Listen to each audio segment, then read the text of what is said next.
Yo,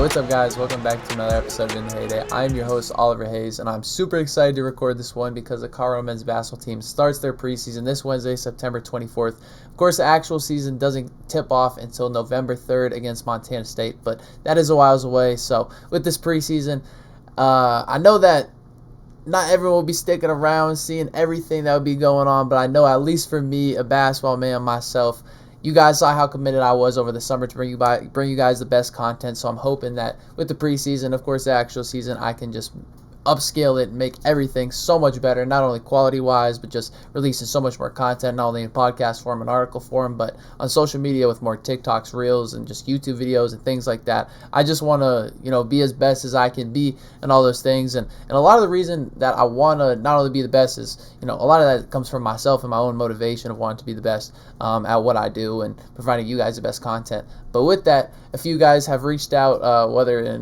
under my articles in the comments on Buff Stampede or on Twitter, something like that. But a few guys have DM'd me and let me know how much you guys have appreciated my content. And one of those people was former CU assistant coach Zach Ruebesam, who's now the head coach at Division II Colorado State Pueblo down south in Colorado. And he just reached out, complimented me on what I was doing for as far as my coverage of the Colorado men's basketball program. And I know I've gotten that DM a few times from a few different people, from Coach Rube to just some anonymous fans that I have no idea who they are, but either way, I figured might as well ask if he wanted to be on the podcast, and he said of course. So I figured he'd be a great person to talk to get some insight on the program and talk about how the Buffs will bounce back from last year heading into this year. And of course, he bleeds black and blue, as he says multiple times throughout the interview. He went to school here, was a student manager, then went to DU, coached at Division II Belmont Abbey before coming back to CU for his most recent stint as an assistant, and now at his current position at CSU-Pueblo. He's a basketball guy, first and foremost, and he calls the game as he sees it, and so dropped some really cool nuggets. Talked about some NBA buffs. And drop some cool stories and things like that. But of course, you'll hear about that. We talked for an hour, so way longer than I actually expected. Head coaches are busy, so I couldn't believe I was able to catch him for that amount of time. But shout out to him. I really appreciate it, and I hope that you guys really enjoy the interview.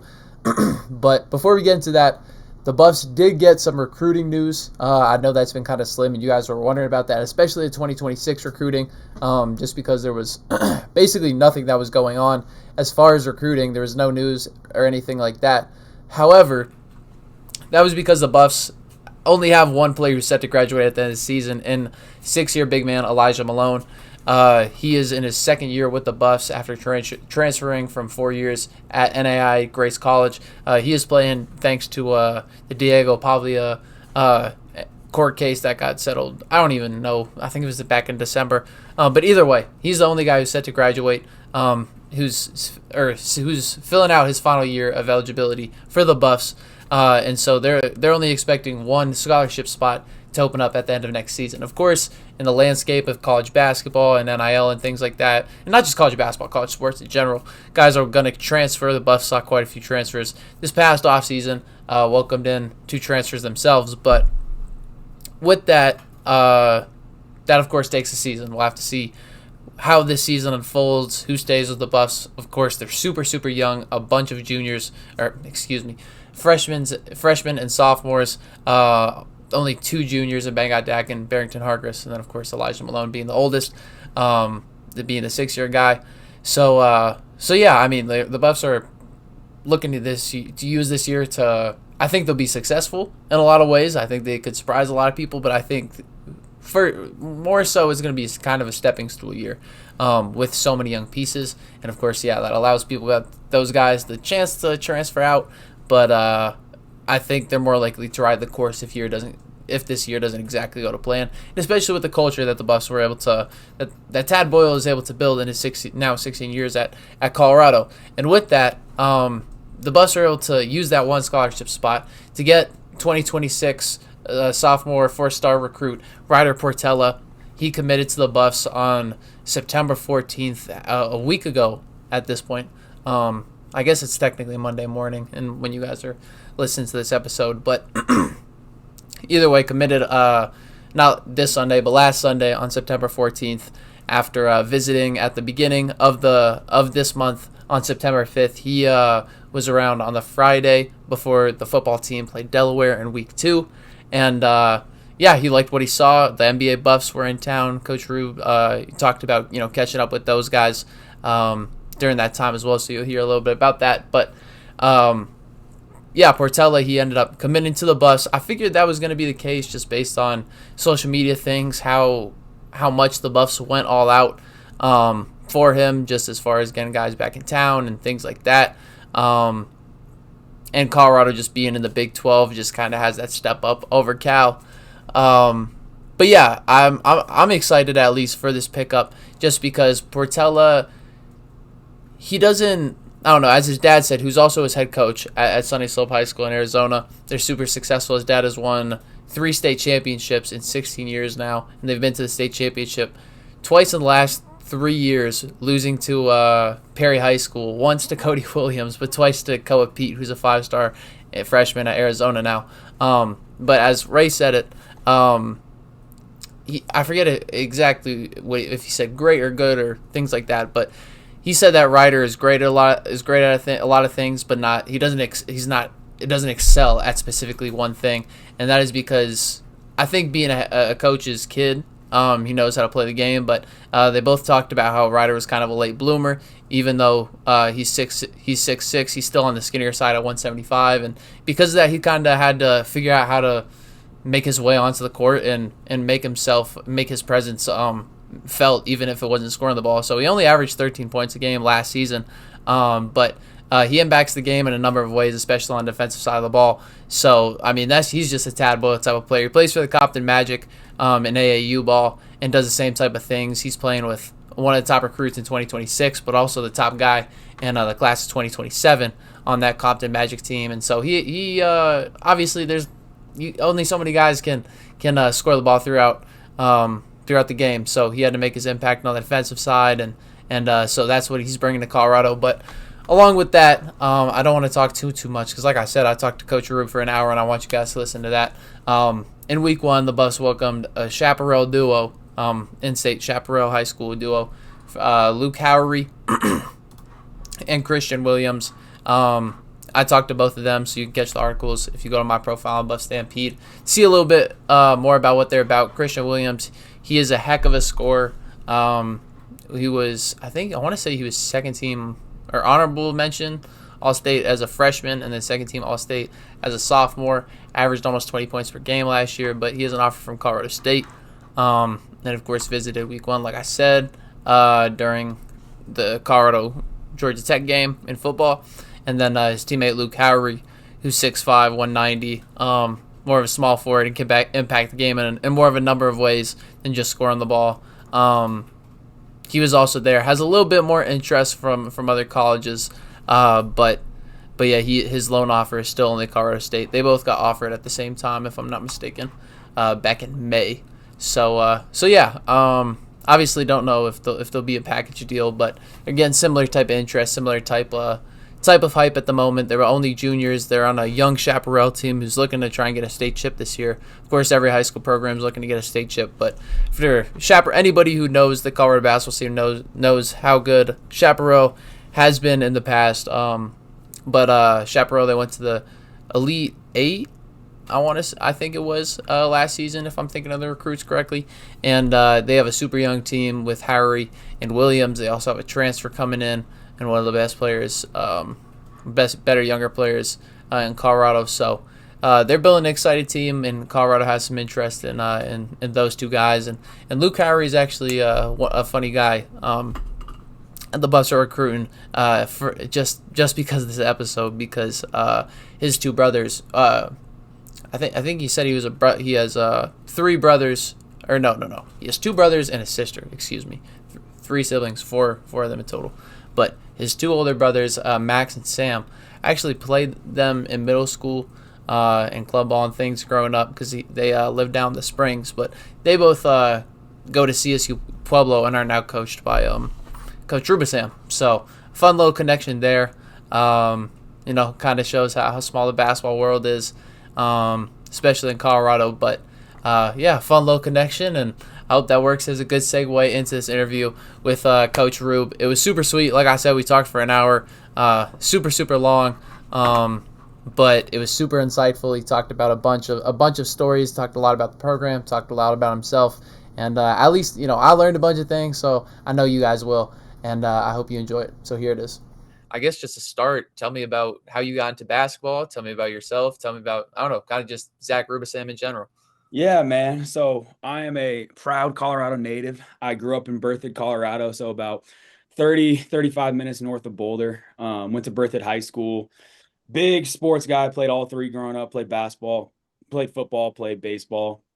But, I knew I was never gonna go pro probably. I started realizing that like my junior year, like, yeah, I'm a good high school player. Like I had a couple Division II scholarships on the table, could walk on some places, but I knew it wasn't going to be you're going to go to NBA, you're going to make money doing basketball, right? So, kind of my senior year, I was 17 years old. I had a family connection in Berthoud. And, I told him, I was like, yeah, I really want to start taking this coaching thing seriously. I saw him in a football game. I was going to work for Dave Platty in the sports information department at CU and was going to check that out. And I saw the family friend. I was like, this is cool, but I really want to coach. And Todd Sands, that was a family friend's name. He's like, he grew up in Greeley, Colorado, knowing Coach Boyle growing up. He said, well, I'm good friends with Coach Boyle. Let's see if we could get you a manager spot. So, I remember going up like April of my senior year. I walk into the office and Marge Marcy's there. And the first person I meet is Rodney Billups. And, Rodney takes me around, shows me everything. And I sit down with him and coach and, want to be a manager. And, coach offers me that opportunity. So, went to CU, turned down some Division II things, was a manager for 4 years, volunteered my freshman year. Coach had enough confidence in me as a sophomore to bump me up to head student manager, which was a big deal for me at the time because it turned into a true like working position, great college job, but was really like an internship into basketball. So there for 4 years as a student manager, and then relationships and everything along your journey, no matter what the profession is, right, is really important. So I became really close with Coach Billups, Rodney Billups, when he was on staff at CU. Right when I was graduating, he got the job at the University of Denver. So he took me with him for 2 years at the DU. I was a GA for 2 years. Then he bumped me up to director of operations my third year. And again, it's all timing, relationships. One of my best friends is Dan Fickey, who's now currently the head coach at Metro State in our league here in the RMAC. Dan got the job at Belmont Abbey College out in Charlotte, North Carolina. And I was hungry to get on the floor, to get recruiting, to try to have a little bit bigger role. And Dan said, I want to bring you with and make you my top assistant. So being a Colorado kid, I had grown up in Colorado. I went to school 35 minutes away from home. I was a buff through and through. And then I got to go to DU, and now it's like, all right, I'm going to pick up and move 1,300 miles away to Charlotte, North Carolina, where you don't know anybody. But again, I think everything happens for a reason. We won two conference championships there. Went to the NCAA tournament twice. It was over COVID, but I met my wife right before COVID started. We had gone on 3 dates and then the world shut down and it was really sink or swim. And we swam. And, lo and behold, 2 years after I left Colorado, Nate Tomlinson ended up going with Kim English to George Mason at that time. And coach called me and said, hey, I want to bring you back home. I have a spot for you. And then was really fortunate that the changing of athletics, happened while I was at CU because I came back as director of player development. The NCAA lightened the restriction on countable coaches on the floor, countable coaches on recruiting. So Coach Boyle promoted me to assistant coach. And it kind of took off from there. Was assistant coach for the last 2 years. And then this opportunity came up at CSU-Pueblo to go 2 hours down the road. My first head coaching opportunity at a place that is built to win with a community that really cares about it. And couldn't be more happy for my journey of being a buff, but now to continue to represent our state on a different level down here at CSUP.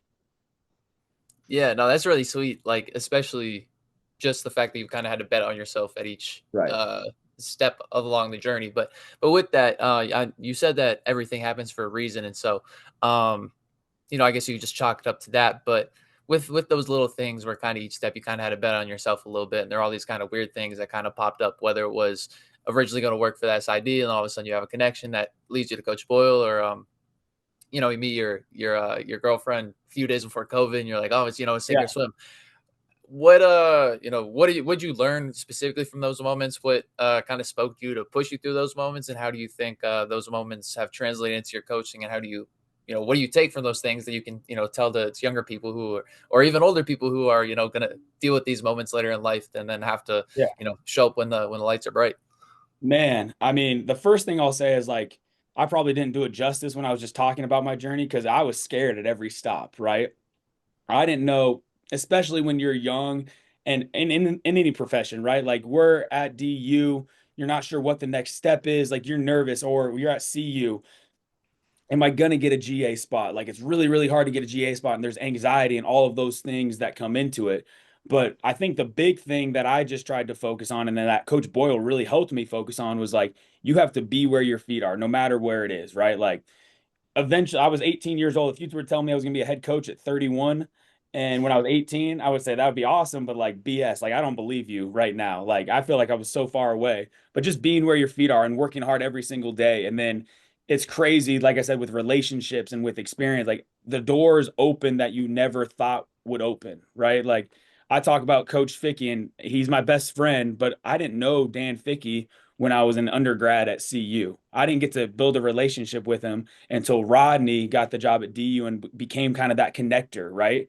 So like without going to CU, without Coach Billups, without Coach Boyle, without Coach Fickey, like I don't meet my wife. Like everything works out differently, but just being where your feet are, working as hard as you can every single day, being good to the people you work with.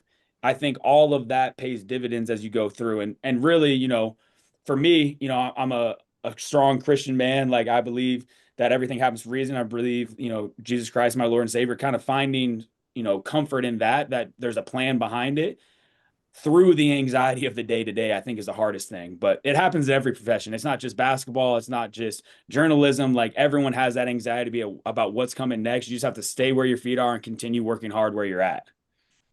Yeah, and with that, I feel like, at least for me personally, I've had to rely on the people in my life, and it sounds like you've had to as well, whether it's been Coach Fickey, or Rodney Billups, or Coach Boyle, whoever.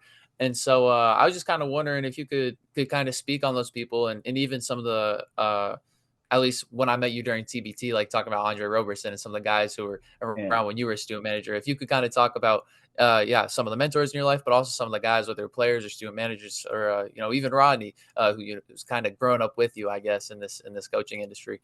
Yeah.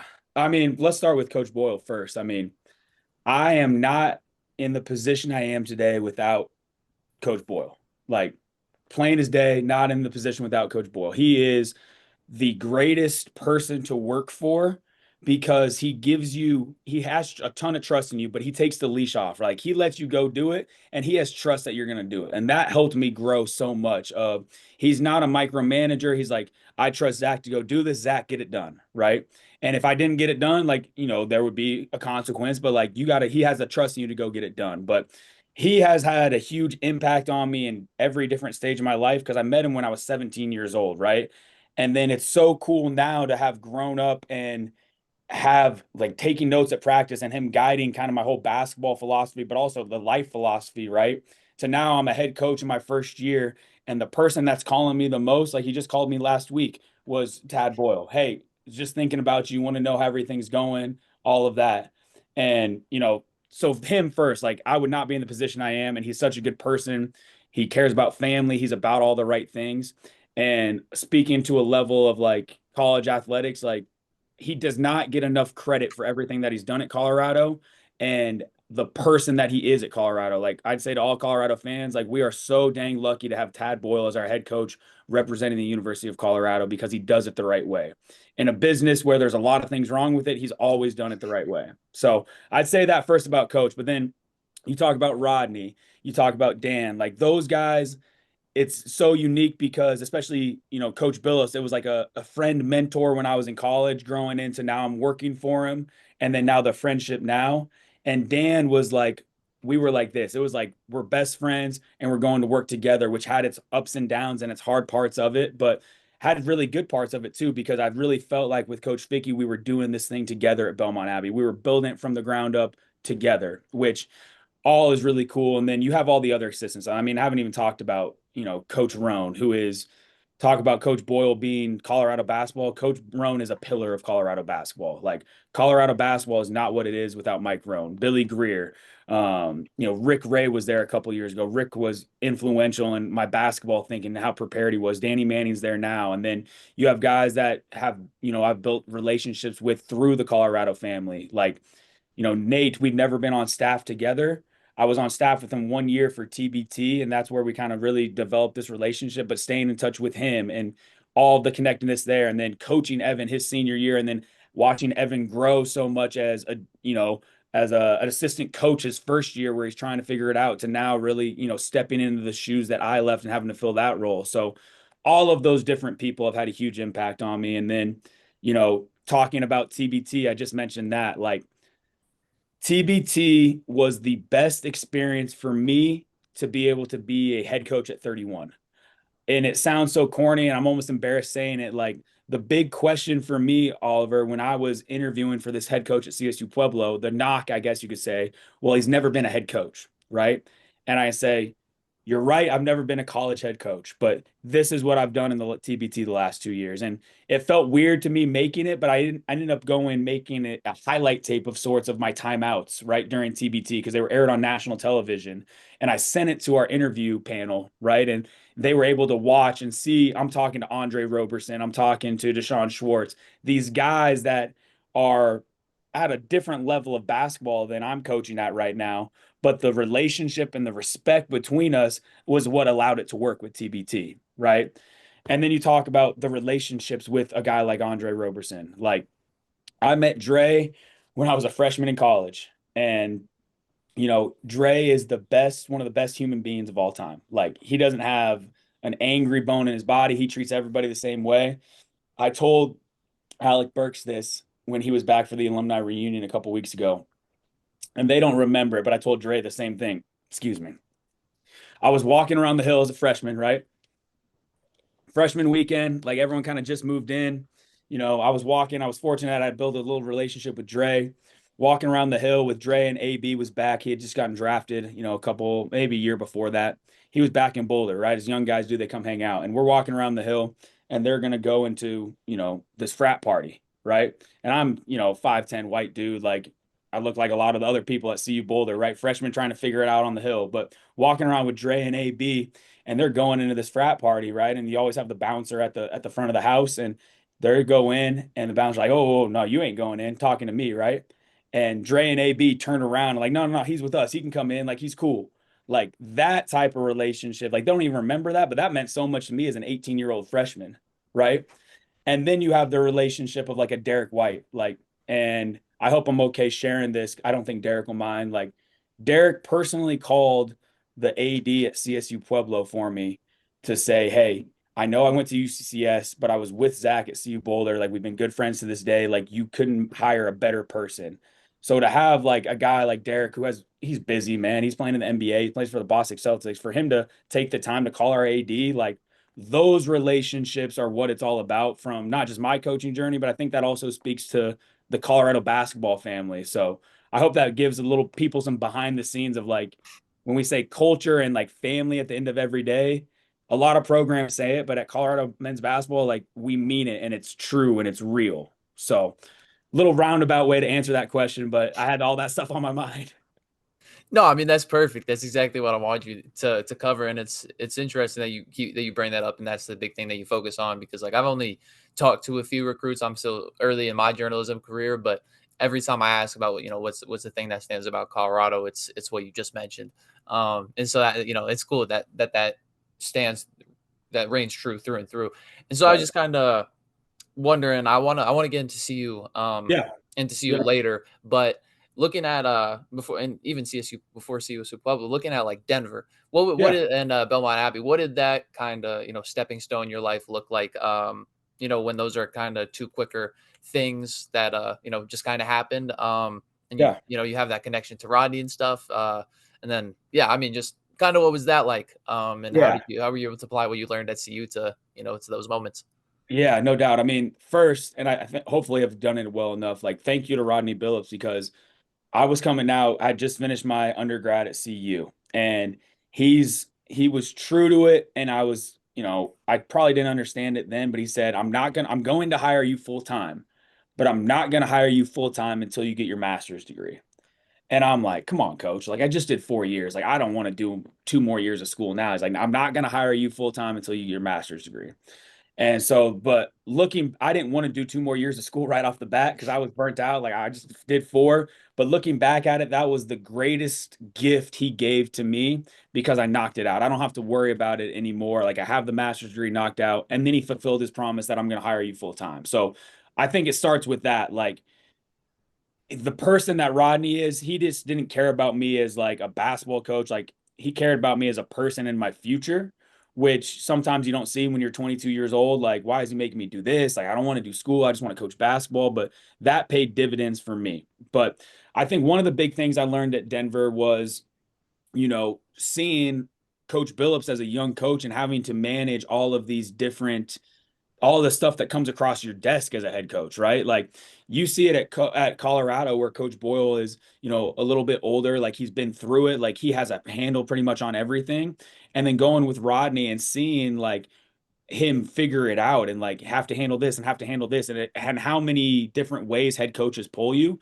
Like I learned a lot from that and the grace and the determination that he handled it through, even through some hard times at a tough job at DU, right? So I thought Rodney was great in how he handled everything and how, we tried to flip that culture at DU because it was trending the right way. And, we had some unfortunate injuries our third year where Torrey Stewart Miller, transferred from CU here and then Ronnie Harrell and, they're injured. And that's just kind of the way it goes, the ups and downs. But Coach Billups was building it the right way. He would have got that thing going had he not gotten some of those unfortunate breaks. But for him personally to make me get my master's and then stay through on his promise was huge. And then, like I said, with Coach Fickey, like it was my first opportunity to be in a true like partnership. Like, yes, Coach Fickey's the head coach, but like made it very clear, like you're my right hand guy, like we're doing this together. And I've tried to take that from Belmont Abbey to what we're doing here at CSUP because it's a lot of the same scenarios.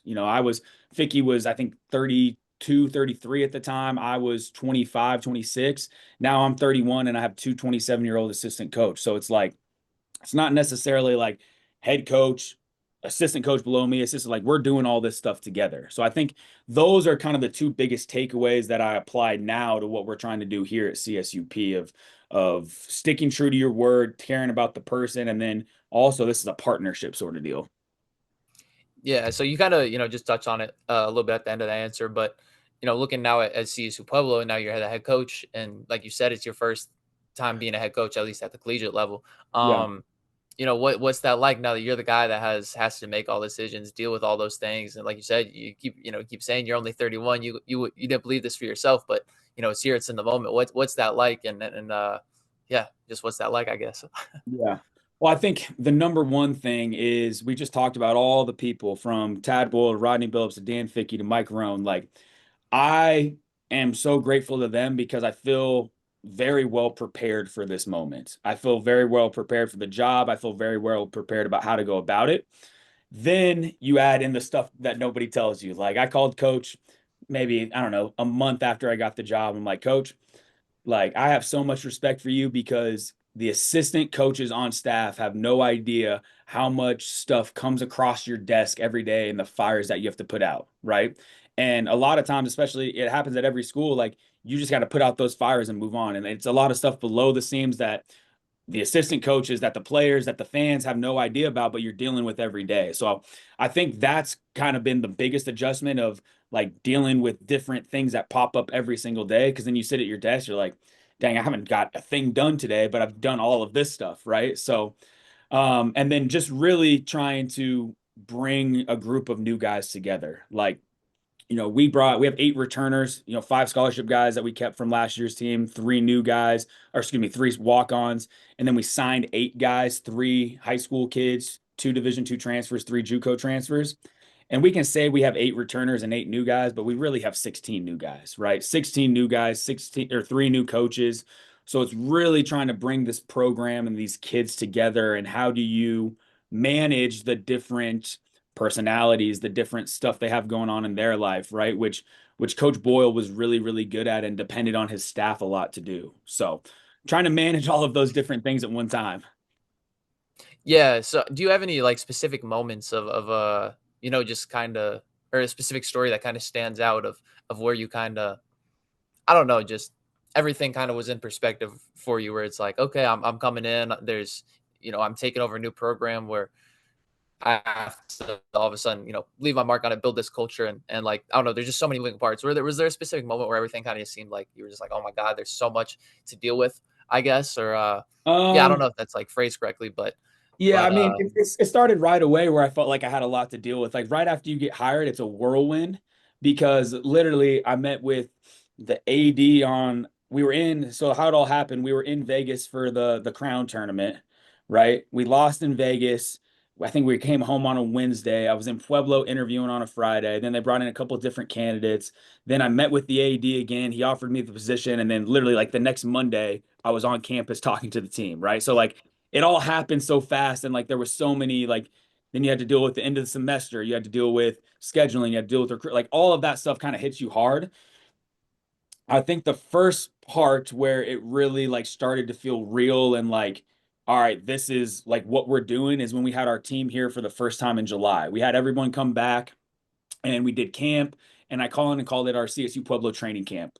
We did camp in the morning with the kids. We did 8 to noon. Then we practiced from like 12 to 2. Then we had our culture, meetings, right? Where we talked about what is our basketball culture going to be. And it kind of came full circle for me because Coach Boyle does the quotes of the day, the thoughts of the day every day at practice. And every single year you can ask, and I want you to do this, Oliver. I want you to ask any former player that you see, I want you to say, hey, what's the thought of the day on the first day of practice? Okay. And I guarantee you, they'll all be able to recite it to you. It's amazing what can be accomplished when no one cares who gets the credit. That's the first thought of the day every single day for the last 15 years, 16 years at the University of Colorado. So it kind of came full circle when we stood on that circle in July.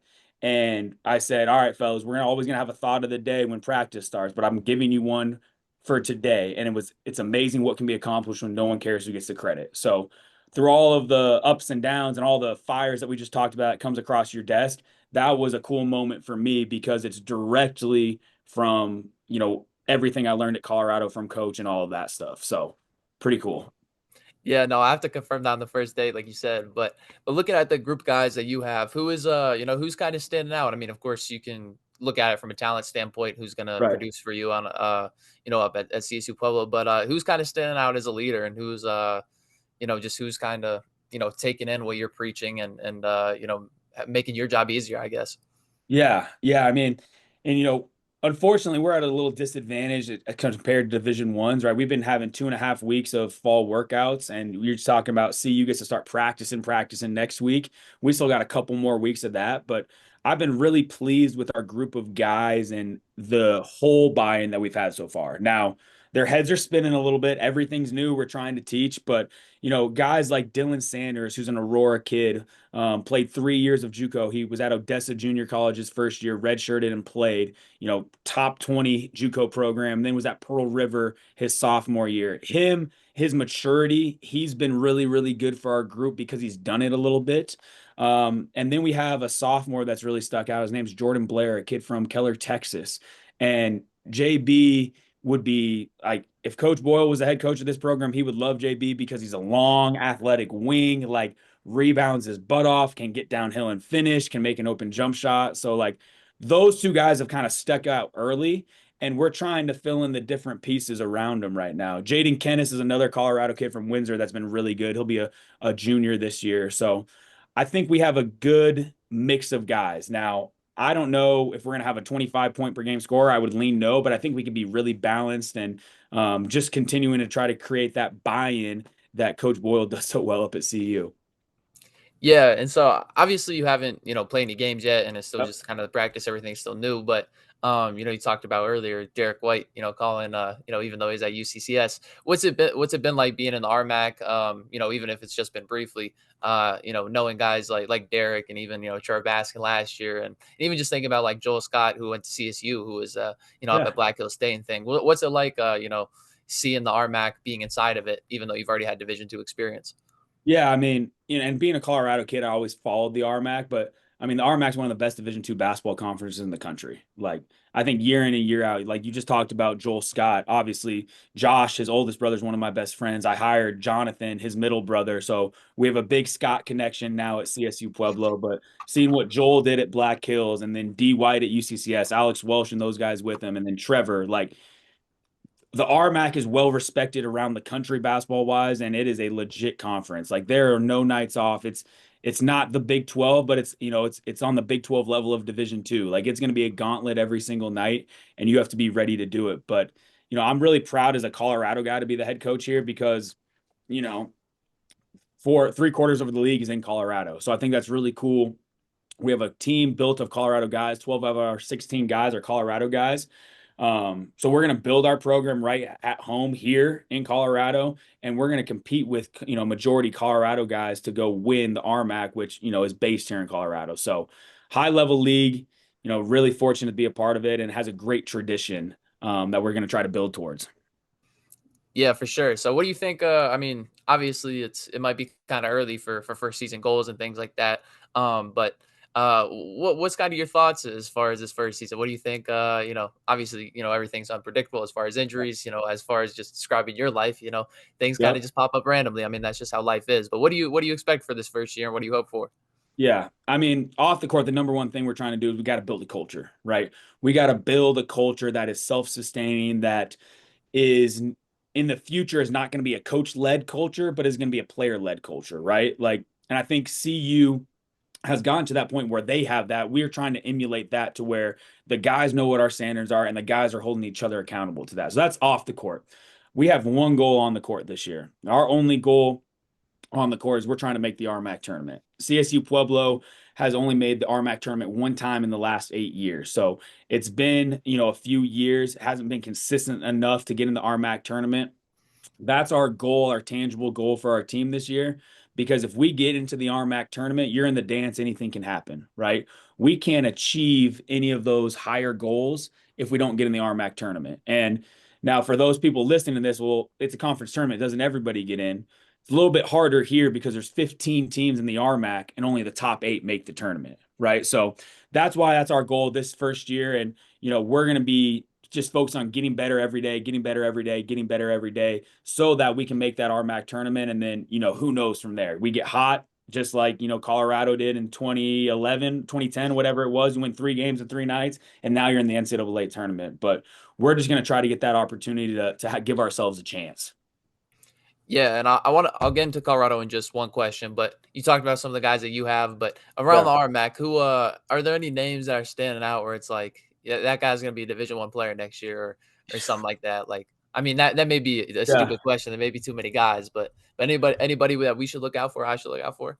Yeah, I mean, ask me this in a couple months. I probably have a better answer for you as we kind of see who's where and how everything shakes out. I think that's one of the harder things about Division Two is there's a lot of movement Division 1 now, but there's a lot of division movement Division 2, and it's not as publicized, right? So you see a team can look one way this year and then look completely different the next year and look kind of go under the radar.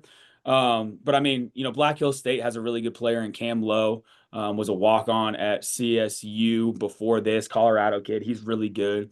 I think the majority of RMAC guys, though, could play Division 1 in one sense, right? Maybe they're not all Trevor Baskin and transfer from Mesa up to Colorado, right? But I think a majority of guys on our roster, on every RMAC roster, could go play at a low Division 1. I think the biggest difference between Division 1 and Division 2, I would say the skill level is same, pretty much the same across the board, D1 to D2. The biggest difference is the size at every position, right?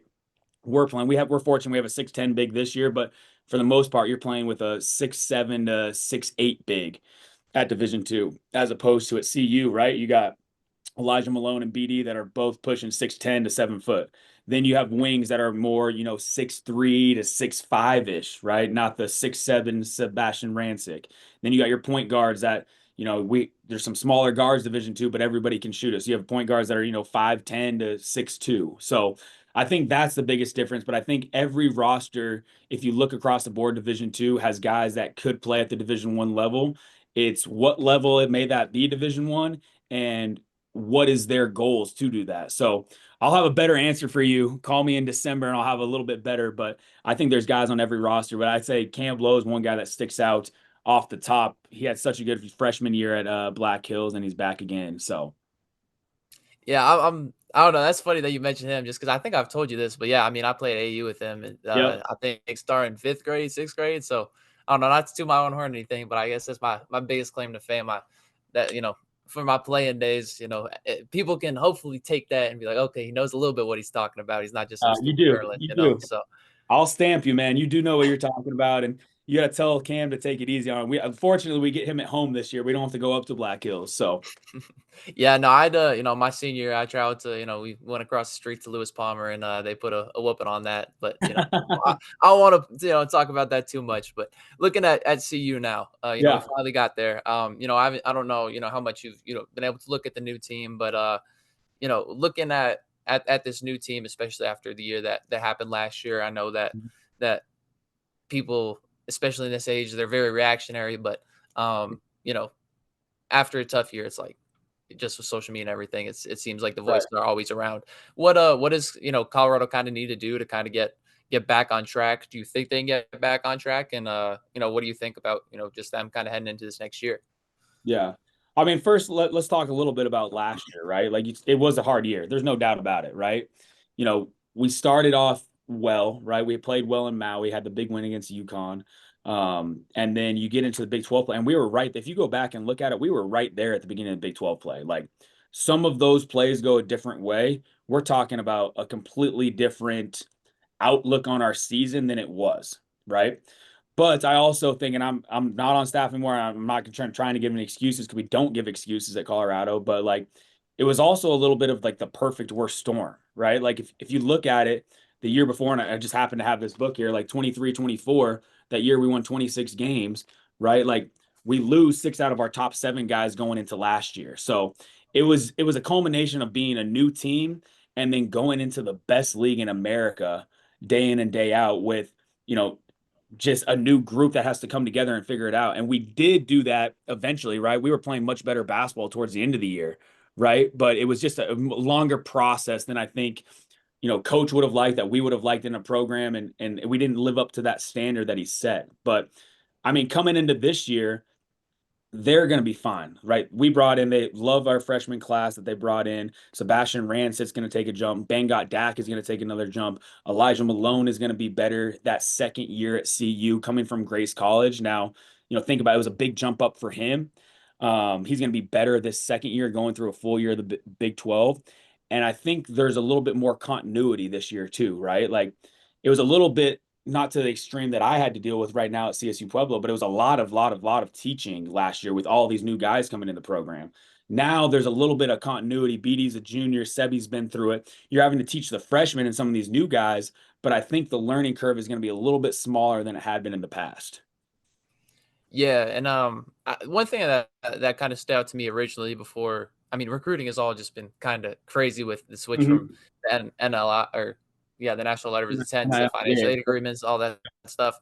Um, and it goes way later than it was, but originally it looked like Colorado's roster this year was going to be pretty small.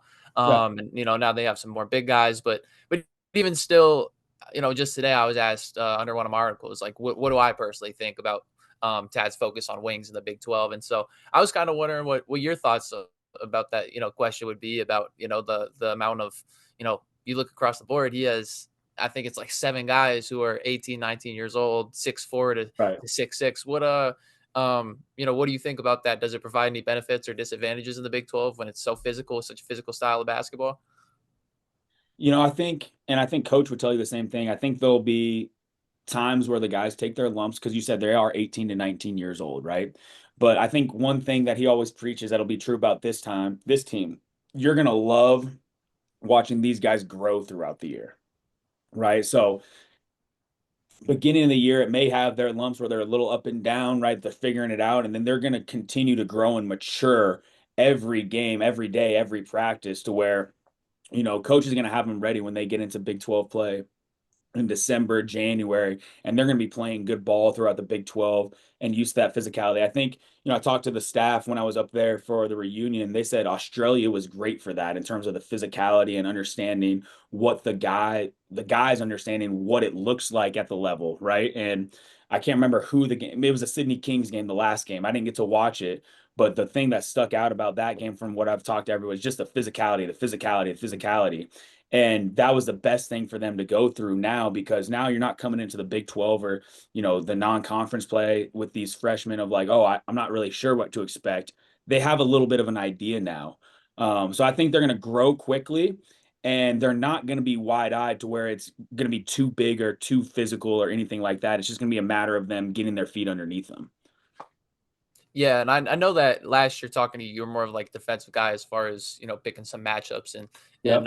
looking at things like that. And so I was wondering, it was only 1 year in the Big 12. Well, what is that what did that look like? And as far as differences in that jump from the Pac-12 to the Big 12, or even just non-conference games to Big 12 games, in that within the same year. Yeah. I mean, we talked a little bit, the physicality of the Big 12 is unbelievable, right? Um, it was a much different league than the Pac-12. The Pac-12 was physical to an extent too, but Pac-12 is free flowing, a lot of offense. Like here, like the Big 12, if you're not getting down and guarding, like you're not going to have a shot because every team in the Big 12 is getting down and guarding, right? So the physicality is what stuck out the most. But then you look at the amount of high quality players and the depth of the league, right? Like you look at Texas Tech and like Texas Tech had a great year last year. They had a 3 or 4 headed monster on that team with Darion Williams, the big fella in the middle, the guards out there. Like, you know, there's just so much strength and balance where, you do have to pick your spots matchup wise and who you're putting people on and how it's going to flow. But, it all goes back to coaches, philosophies, a team defense and where we're supposed to be and buying in together. But the depth of the league in the Big 12 is unbelievable. Like to me, it's the best conference in the country, by far. Like there's 0 nights off every single night, right? And that wasn't always the case in the Pac-12. You had the road trips are always tough in the Pac-12 where it's back to back on the road, but you might get to play, and this is, Coach Madsen does great. You might get to play Cal one time and then, go play Stanford. That's not the same road trip as if you're going to, Arizona State, right? Like there's different severity levels to it. But then you have in the Big 12, like, all right, we get Kansas at home on a Tuesday, but then we have to go to play Houston on a Friday. And then we're at home against BYU on Saturday or Sunday. Then we got to turn around and go play at Baylor. Like it is just up at this level every single night, which, I don't know if, and fans aren't supposed to, I don't know if they have a respect for like the level that you have to play at every single night with 18 to 22-year-olds to be consistent enough. Yeah, and I think it's especially hard when, I mean, at least just as a journalist myself, when the Pac-12, it's like, okay, I got the games, each, I think it was like Thursday and Sunday or something like Right. that, and I compare for it pretty easy. And the last year, it's like, oh my God, they're, CU's playing BYU at 9 o'clock on a Tuesday, and it's 5 degrees outside. Like, what are we doing here? So I could, even just as a, I'm sure the fans can kind of get a little bit more of his perspective on it, than just like the players. No. But talking selfishly, like you bring up a great point. The consistency of the Pac-12 where you're playing Thursday, Saturday, or Thursday, Sunday was great for speaking as a coach, like our quality of life, right? Like it allowed us to get into a little bit of a routine to where, all right, we play Thursday, Saturday on the road. We know we'll be back late Saturday night. We'll probably have to take Sunday off. Then we're back in on practice on Monday, getting ready for another Thursday game. The Big 12 schedule that's dictated by TV, like you're saying, is all over the place. And that made the schedule so hard on everybody of like, it's just a different vibe than it was in the Pac-12 of here to here to here to here to here. But that's big time college basketball. Like you want to play in the best league in America and you want to be on TV and you want to do all these things. And this is what goes into it. Yeah, for sure. And so with playing in the Big 12, the best basketball conference in the country, I was wondering, were there any things that I mean, obviously you pick up the style of play, the things that are kind of general about the league. But when you're going up against head coaches like Bill Self and Scott Drew and Kelvin Sampson, guys like that, was there any little things that kind of stood out where it's like, even just a different style of game than just other high major conferences? Yeah, I mean, the one thing that stuck out about was Houston. I mean, and I talked about it with our guys here at CSU-Pueblo this summer, and we've talked about how strong our cold Colorado basketball culture is at Colorado, right?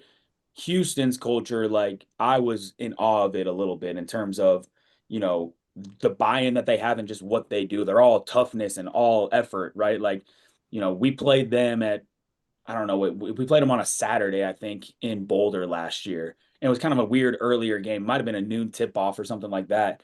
And those dudes are like there at 6:30, 7 a.m., like taped up. And their shoot around is not a typical shoot around shooting drills from 5-on-0, whatever. It is like we are taped up, we're laced up, and we're getting after each other. And they went for a good hour and a half shoot around. Like their culture and what they're about and how Coach Sampson recruits to that, like was really really interesting for me as a young guy to see up close, like because I think that's a really really hard thing to do, and you have to get the people that are about doing those things. So he's turned now he's getting some 4 and 5 stars, right? But he turned away a lot of 4 and 5 stars because like no, they don't fit our culture of how we're gonna play. So I think seeing that up close was really really interesting. But then you said it, like you have Bill Self, you have Scott Drew, you have Kelvin Sam, you have all of these different coaches that are so Bill Self has won national championships, and seeing him manage the different type of Kansas team last year to still put them in position. Although, Kansas fans are probably never happy with how the season ends or if they're not winning a national championship. But to get that team where he got them was impressive too, just by, almost dragging them there to an extent. Yeah, and looking more at CU and some of the returners. I mean, from the 5 returners, I'm sure you could probably go on and on about. Or I guess 6 returners. I'd be discounting Nick Randall, the walk-on who stayed, but Great kid. um, Great kid. yeah, no, I mean, see what he does in the scout in the like for the scout team in practice is, yeah. Yep. I mean, I wish there was more that I could do than just write, the Yeah. basic like, oh yeah, here's the walk on, Yeah. um, but looking at the 6 returners, the 5 that are going to get minutes, uh, you could say a lot about any of them, but if you had to focus on one and just kind of talk about their development and their time, over the time that you've been there, or we're at CU, and then looking at this year, who would you kind of pick out and talk about and kind of expand on? I mean, that's kind of a tough question. It's kind of like Uh, choosing to pick between your kids, but yeah, but but I think it's easy it's Ben got Dak for me. You know, um, when we and I was fortunate. I was recruiting in April when BD was a senior in high school. And, we had an open scholarship that year. This must have been, he's a junior now. So this was going on 3 years ago, right? Now, BD was set to go to Sunrise Christian, right? He was going to go take a prep year. BD didn't have anything. And I remember I was at a tournament in St. Louis, Missouri, a Pro 16 tournament, and I had a list of kids. BD wasn't on it, but I kept seeing this Nebraska Supreme kid and this Bangot Dak kid that was running and blocking everything. And I'm like, he's going to go to Sunrise. Like, let's get him to Colorado now. So, like, to see his development from where he was his senior year, where he's going to go to prep school, to now coming into his junior year, and it's been a steady sort of deal, right? Like he was never going to be. He had a great freshman year on that 23-24 team, right? Like had some big impacts, had a game at Washington that really helped us, right? Some of those things, but his steady climb and just seeing his body change, I'm really, really excited to see the jump that he's going to take this year, right? Like for him, it was hard because came in as a freshman on a 26-win team that was really good, really deep, right? And made an impact as a freshman. Then we have, all those guys that depart. And then now he goes from being, an impact freshman, if you will, in limited minutes to being one of the top guys on a scouting report last year in the Big 12, right? So like that's a drastic difference from one year when I think I'm gonna go to prep school, then I make an impact to now I'm like the head guy on the scouting report, right? So I think last year BD definitely had his ups and downs, but it really matured him to now when I saw him, 2 weeks ago, the work that he's put in with his body, even coming off, the minor knee thing that he had this summer, like he's going to be good to go. But the difference in his body, the difference in his mentality this year, just the maturation, I think he's going to take a huge jump forward his junior year here at CU in the Big 12. Yeah, looking at this next year, I was kind of my big question for him is I feel like we kind of know how he can produce for CU, what he can be good at is just more so kind of what he's allowed to do, I guess, and where he'll fit in the rotation, at least in my eyes. And so I was kind of wondering with some more depth in at the five position, uh, even though BD has played a lot of center for the Buffs in the first 2 years, do you think I don't know. Where do you see him playing for the Buffs in the rotation? More of the four or the five? And do you think he'll be able to kind of expand more out into some of the dribbling, shooting that fans want to see out of unicorn type players like he is? Yeah, I think, probably I haven't been around practice every day to see what he's doing everything this fall or, going to be in practice when they start practicing practice. So hard for me to answer how they'll use him, but all I know is that Coach Boyle loves him because he's a matchup nightmare, right? Like, he is somebody that the other team has to adjust to. So will he play the five? Will he play the four? I think he'll play some of both of them. I know he's been working hard this summer on his shot, on his ball handling, but especially defensively, like if BD guards the way that he can guard and leads, I think that's been the next step for him is like, BD, you're thinking the right things. Now you got to say it, right? Which I hope is coming for his junior year. Like he's going to be able to be kind of almost like a joker type. Like you can put him at the five, you might be able to play a huge lineup and he's playing the three, he's playing the four, kind of like putting him anywhere based on matchups and then who he can guard defensively. Because when he's defense, like say he's defensively at the four, like he's going to cause issues still protecting the rim even from that spot and not having to necessarily bang with, JT Toppin or anybody like that. But, Coach Boyle is going to have a plan for him because I know he's a weapon that, he's going to want to use. Yeah, what do you think is like the biggest thing for him defensively as far as you like you said, if he guards the waking guard, he's super scary. But when his body type is it can benefit him, but it can also hurt him at the same time. And so teams have to game plan for him, and that messes up their rotation. But at the same time, like I feel like there's times where you could if you find the right guy to beat BD, it's kind of hard for him. So what do you think is kind of the biggest thing for him to be able to lock in defensively and be able to be, to consistently be that matchup nightmare? Yeah, I think, well, I mean, one thing that he's continued to work on was like adding weight to his body, right? And he's never going to be, Elijah Malone, where he's just built like, a house, right? But BD has done a good job putting on good weight. Like he's noticeably bigger every time I see him and actually taller too. Like every time I see BD, he looks taller.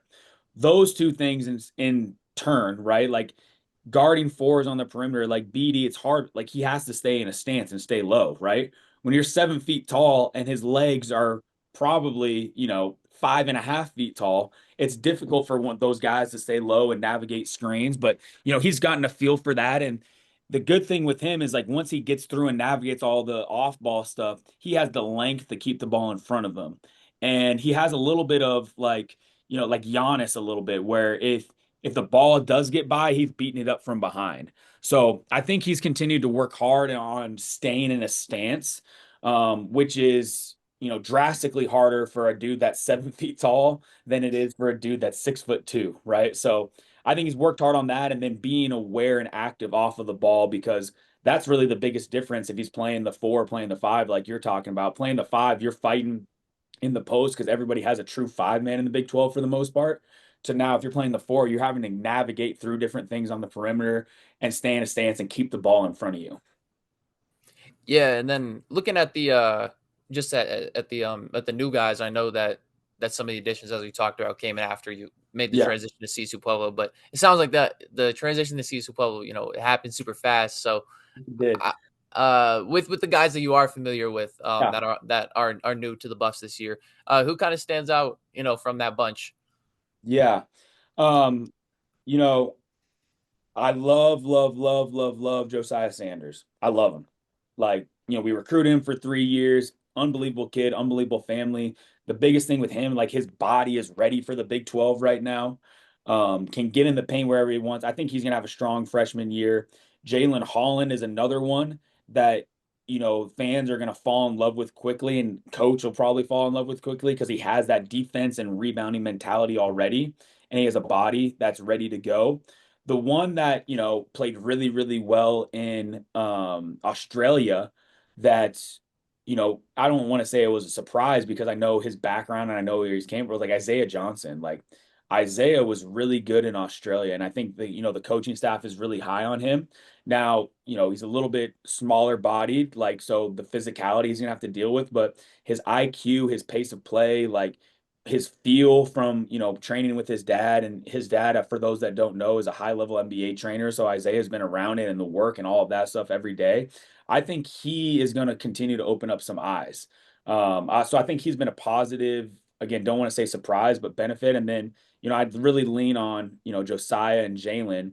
And then you got Big Taco. And I love Big Taco. He reminds me so much of, he has some Asan Jope qualities in terms of being an African kid and everything he's trying to do for his family, but this dude is ready to go. He still has to learn the game a little bit and learn where to be, but he's like a bull in a china shop. He is going to play hard, play hard, play hard, and he can defend and rebound right away. So those guys for sure. And then the one I left out was Ian Inman. And, I haven't been up to watch enough practices of Ian, but the one thing I know Ian can really do that, maybe we haven't had in the past, like he is a sniper, right? Like Deshaun Schwartz, Maddox Daniels, like those dudes could really, really shoot it. Ian is essentially in that sort of framework that I see him. Like he could be a Deshaun Schwartz type. Yeah, and I only have a three more questions, barring Yeah, no you're follow good, man. ups. But for this next one, I guess looking at this, well, the last two they're going to be kind of non-Bassel related, but this Yeah, last Bassel related one, what's the when you're turning on a Colorado game this year, yeah. versus any opponent? Of course, you're gonna just want to watch this Colorado, but what's going to be what's going to be the thing that you're looking for, when you turn on a game? Yeah. I mean, it's just ingrained in me just because that's how I think. I've been around it for 9 years. I'm always going to be watching the defense and rebounding first. Like, I'm going to be seeing, like, at halftime when it comes up, I'm like, all right, what are they shooting? And what is the rebound margin? Because that's just what we do, right? And that's, I think Coach Boyle, the stat is, and I don't have it in front of me. I wish I did, but I think in like 15 years or 16 years, he's 98-5 when we out rebound teams by 8 and hold the other team under 40% field goal percentage, right? So those two things are ingrained on me. Now, if we go into halftime and the rebound margin is we're up 2 on the boards and they're shooting 45%, I'm like, it's probably going to be, it's trending to be a tough night for the Buffs, right? But if we're flirting right around that 40 and where it's, where we're not dominating, but, on top of the boards, you can kind of see where it's leading to based on the track record. But then I'm also curious to see, how Coach Boyle is, handling all these the new guys in the rotation and who's kind of risen to the top, especially early in the year. Like, Barrington Hargress, one guy we didn't talk about. Like, Barry, I think, is going to have to come in and, take some of the scoring load along with Sebastian, right? Like they're going to need some of those guys to produce efficiently. So I think that's the one thing I'm going to want to see offensively is like, how are they producing efficiently? Who's playing through what, what's the shot selection sort of deal? And I'm just interested to see how it all comes together. I know Coach and, Coach Roan and the staff will have them ready to go. It'll just be fun for us now and fun for me on the outside to see this team grow together and people step into new roles. Because right now the last 2 years, like when we won 26 games, you kind of knew like KJ's gonna get some shots, KJ's gonna show up, and then you have Tristan that you can always fall back. You know what they were gonna get. I think it's gonna be interesting to figure out, okay, where's that threshold of what we know is gonna happen. Yeah, and then I guess and then looking at off the court kind of type of stuff, and we already talked a lot about this with the culture and things like that, whether it's the players, the coaches, or whoever. But looking off the court, I mean, whenever I'm interacting, with obviously with someone like you, you're personable and you're giving me you showed me respect, even though I'm a journalist, and Tad does that, Coach Manning does that, all Batty does that, all the coaching staff, they take the opportunity to or the time out of their day to learn my name and Yeah. even keep up with my work and things like that. Whenever I'm interacting with a player, they're always intentional with their time and making sure that they're hearing me out and things. And a lot of times I see these guys are doing or even traveling outside of the continent to do charity work and things like that. And so I was just wondering if you could speak on the type of player that Colorado recruits. I'm sure that you probably recruit now at CSU-Pueblo. Just talk about the type of person that you're going to find in Colorado basketball, and like if you have any stories or any any specific person, whether it's Coach Boyle or a player or anything like that, if you kind of speak on that. Yeah, I think, and this is one of Coach Boyle's biggest strengths is like when we're recruiting a kid at Colorado, like it's not just the coaching staff recruiting him, it's the team recruiting him too, right? Like Coach Boyle's done a great job of explaining to our guys and saying, "Hey, like this is gonna be your teammate. Like we got to get a feel for him too." So one of the things he always tells our guys is like, "You got to spend time with these recruits, and if something feels off about a certain, it could be any kid that we're bringing in, like Coach Boyle will stop recruiting him." Right. Now, it can't be, oh, I don't want to bring him in because he's going to take away my minutes. Or it has to be something that's not going to be like, that's going to be like, hey, coach, like, we were hanging out after the football game and he said something like this. Like, I don't know if that's going to fit in with our culture. Right. I think that's the biggest thing that he's given to our programs is our guys is like ownership into the culture. Like, this is their team. That coach says it all the time. That's their team. It's their program. He's very fortunate to be the face of it. Right. But they have to have ownership into that culture. And I think part of our culture, right? It's a culture built on trust, hard work, and our work ethic, right? And but we're going to recruit guys that have high character, that come from great families, that make good decisions off the court. Coach Boyle always talks about when he's recruiting families, he's had one call after midnight in 16 years.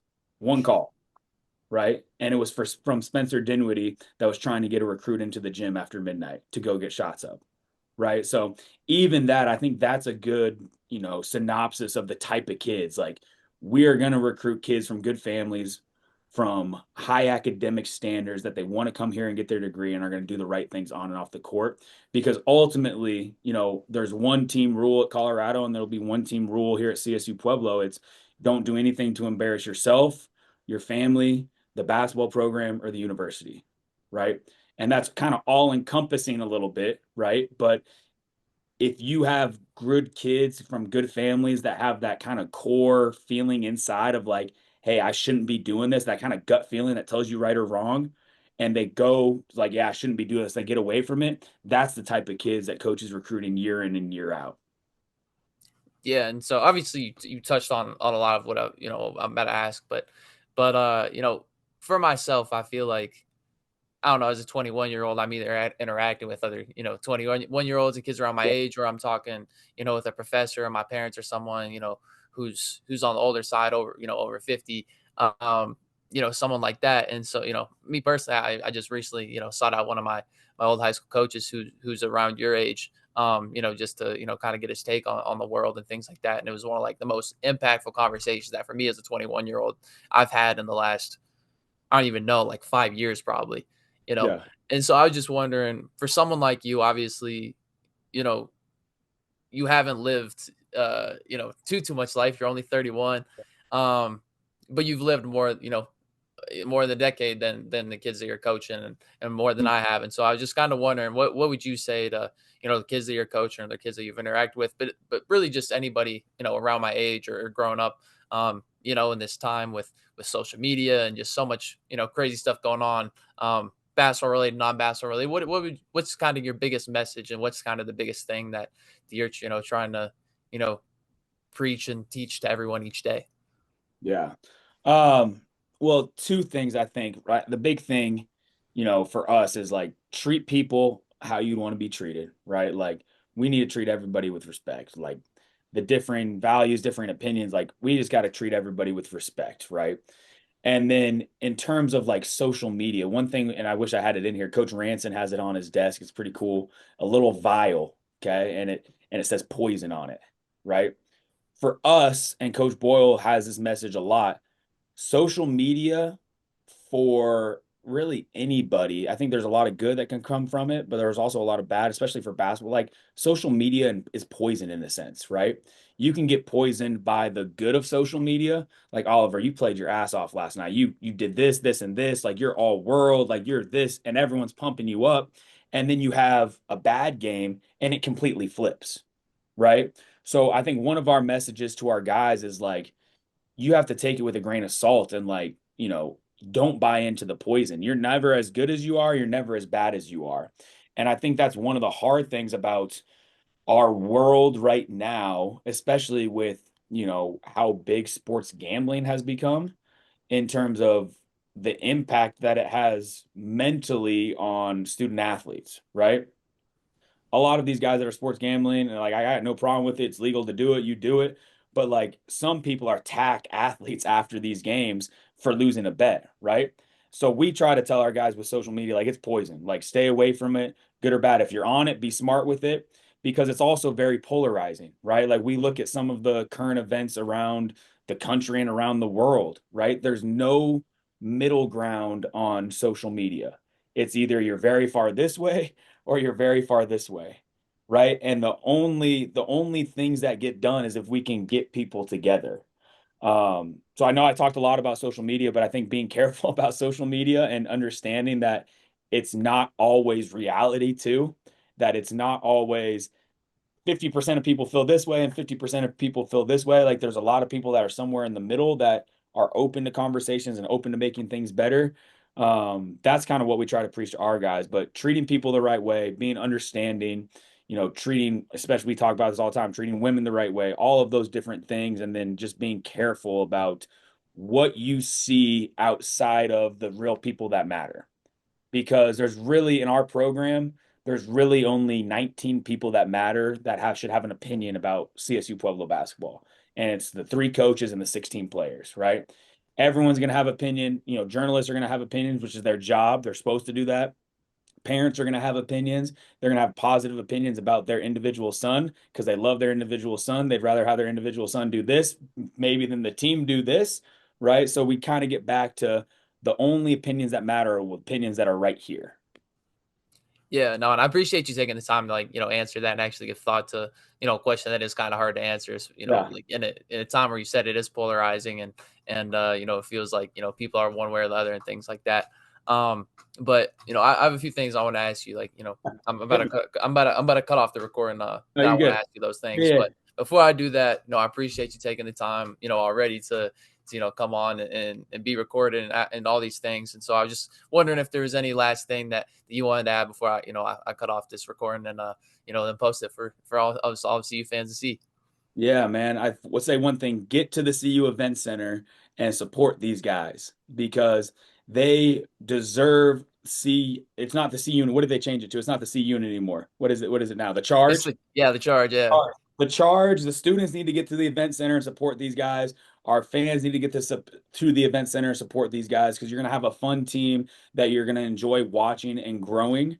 And then the other thing I'd say to Buff Nation is let's, you know, take advantage of and appreciate the time that we're in Colorado basketball right now. Like Coach Boyle is one of the best coaches in the country, has an unbelievable coaching staff, right? Like let's appreciate that for all that he's done in the past, but all that he's going to do with this team because every team is different and you're going to see this team grow from day one to the end of the season. And it's going to be a fun ride with this group. But get to the event center, support these guys because you're going to have kids that you're going to want to follow and you're going to want to get to know and they're about all the right things on and off the court.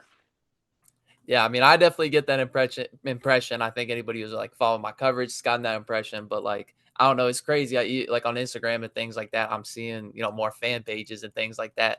Yeah. Um, KJ Simpson and Tristan and Cody, they all they had notoriety. They were super Yeah. popular, but I don't know. I didn't see as many Bang I Dak fan pages and Sebastian Racing fan pages and things. There's an account that's literally like Pack the CU Event Center Yep. on I saw that. Instagram. That was a So new one, right? Yeah. yeah, so yeah, no, I think the fans are excited about this year. So yeah, I think that's a good message to end off on. That's good, man. I appreciate you having me on. Thanks for the opportunity to talk a little bit about my journey. I hope it's clear to everyone. Like, I bleed black and gold. I still have the Ralphie hitch cover on my truck down here, even though we're in the CSU school system. So I'll be following closely. But everyone in Buff Nation should have a lot of confidence in who the leader of our program is. And we're so fortunate to have Coach Boyle, Coach Roan, Coach Greer, Coach Manning, Coach Tomlinson leading, this group of guys. Yeah, well, if it weren't for people like them, I wouldn't have the opportunity to talk to someone like you. So thanks again for joining me. No doubt, man. Appreciate you. So yeah, that was it. I hope you guys enjoyed it as much as I did. Like I said, I learned a lot, and I hope you guys did too. I don't know how many of you guys are necessary to listen after that hour and how much I talked at the beginning, but like I said, I hope you guys learned a lot. And I'm really looking forward to the beginning of the preseason because it'll bring not only a bunch more content, but hopefully a few more special guests, a few more guys that will be showing up throughout the season, probably some journalists, potentially Pat Rooney, some Scuffle Sports guys. Tyler King, I, of course, was on his podcast. I might even, reach out to Troy Finnegan, a good friend of mine. So a lot of journalists to reach out to, but even some more people connected to the CU program and even just Colorado basketball scene. Just more faces in the basketball program, in the basketball world in general. I want to reach out and talk to. So, yeah, I want to replicate more episodes like this because I had a bunch of fun, and I hope you guys too. But my name is Oliver Hayes. That was another episode of In the Heyday, and I will catch you guys in a few days after Colorado kicks off their preseason.